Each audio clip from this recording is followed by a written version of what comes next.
You stopped wanting them the week they finally wanted you back. 3 weeks earlier, it was 11:47 p.m. They hadn't replied for 6 hours and you had checked your phone 14 times. Then the message appeared.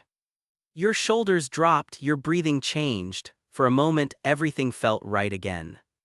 It felt like love, but that relief may be the clue you've been missing. Because if you mistake relief for chemistry, you can spend years chasing people who keep you anxious and walking away from people who make you feel safe.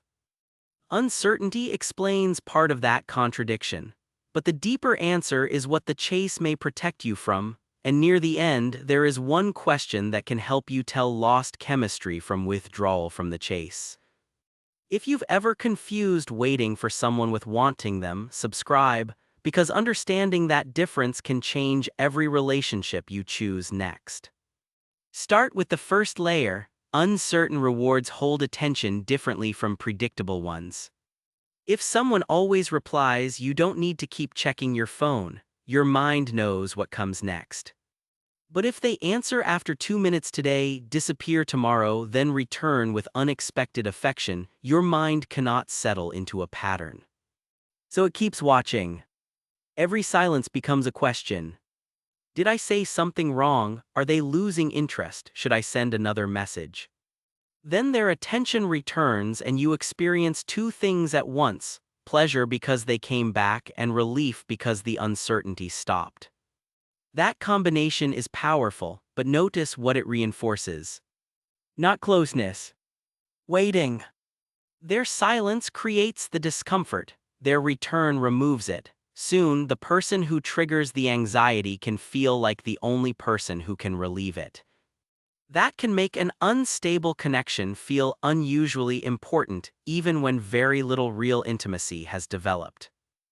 You may know their texting patterns better than their values. You may spend hours interpreting one sentence while knowing almost nothing about how they handle conflict, responsibility, or another person's needs.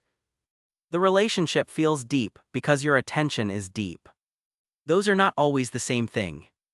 But that only explains why the chase feels powerful. It does not explain why desire can disappear the moment the chase ends. Then they start replying. They make plans in advance. They tell you how they feel. You no longer have to decode punctuation or wonder whether you will see them again. This should feel good. Instead, it can feel flat. Without uncertainty, there is no spike of relief. Without distance, there is nothing to pursue. The emotional volume falls, and you may read that silence as proof that the chemistry is gone. That interpretation has a cost. You begin measuring love by how much it disrupts you. You trust the person who keeps you guessing more than the person who keeps showing up. You call obsession chemistry. You call unpredictability mystery.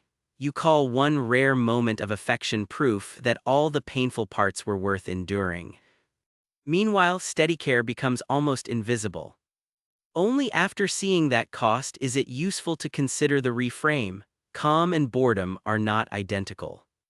Sometimes a connection truly lacks compatibility. Availability alone does not make someone right for you, but sometimes the feeling that disappeared was not attraction. It was activation.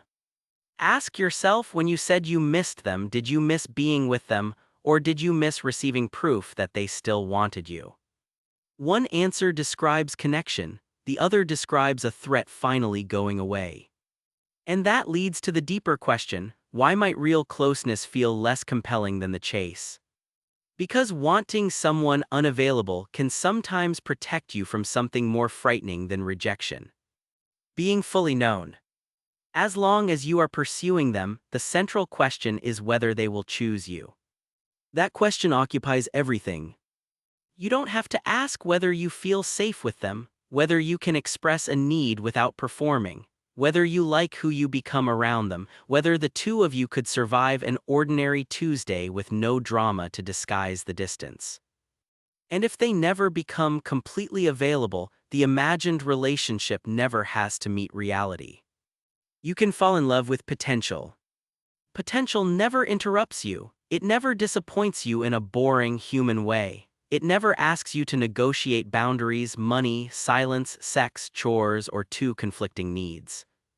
The fantasy remains perfect because the relationship remains unfinished. Then someone finally chooses you, and the problem changes. You are no longer auditioning. Now you must participate. You can be seen, misunderstood, disappointed, or discover that this person was never right for you beyond the chase. This does not mean everyone attracted to a distant person secretly fears intimacy, but if the pattern keeps repeating, it deserves attention. Especially if your strongest desire consistently appears where mutual closeness is least possible. So here is the distinction promised earlier. Don't ask only, how much do I want them? Ask, when does that desire become strongest? Is it while you are talking openly and enjoying each other, or after they pull away? Do you feel more connected in their presence, or more preoccupied in their absence? After spending time together, do you leave feeling understood? Or merely relieved? For 2 weeks, stop scoring the relationship by its most intense moments. Watch its ordinary pattern instead. Do they follow through? Can you express one small preference without fearing that they will disappear? When tension happens, do they repair it or restart the cycle with affection and no real conversation? One romantic night proves almost nothing. A repeated pattern does. And when a distant message creates a sudden urge to respond, wait long enough for the feeling to change shape. Not as a game, not to appear unavailable, just long enough to hear what your body is actually asking for.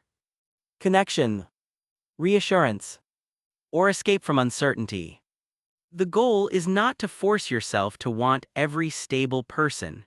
It is to stop treating emotional instability as evidence that someone is special.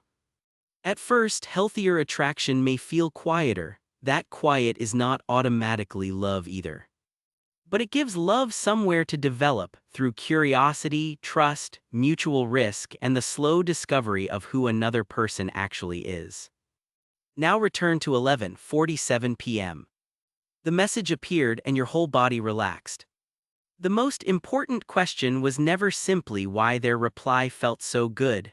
It was why their silence had gained so much control over you.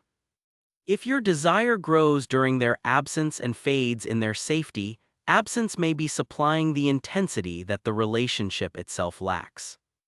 That is the distinction, not how intensely you miss them, but what remains when nothing is being withheld.